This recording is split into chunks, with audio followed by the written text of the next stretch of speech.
Ինչու էր Վլադիմիր Պուտինը հակված, որ հայաստանյան դաշտի բոլոր դերակատարները ընտրություններին մասնակցեն, արդյոք նա սրանով չի ասում, որ հանկարծ փորձ չանեք Սամվել Կարապետյանին թույլ չտալ ընտրություններին մասնակցել եւ Նիկոլ Փաշինյանի փաստարկները Հայաստանի սահմանադրության մասով ինչքանով չեզոքացրեցին այդ ակնկալիքները։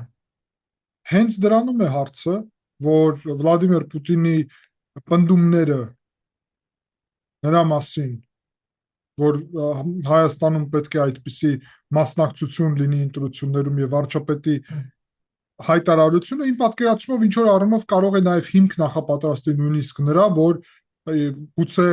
թույլ չտան Սամվել Կարապետյանին մասնակցի ընտրություններում, որովհետեւ ակնհայտորեն այդ միջբերումը այդ տրամաբանություն ուներ, բայց դրանից ես կարծում եմ մեր հանրայնության համար Վլադիմիր Պուտինը իր նաև ներկայացուցչին բացահայտեց դրանով, խոսք է գնում իհարկե ինչպես Սամվել Կարապետյանի, այդպես էլ Ռոբերտ Քոչարյանի մասին, իրականում երկուսի մասնակցությունն էլ կարող է հեշտ սահմանափակվի։ Մեկը այն պատճառով, որ սահմանադրությանը չի համապատասխանում, որ քաղաքական ուժ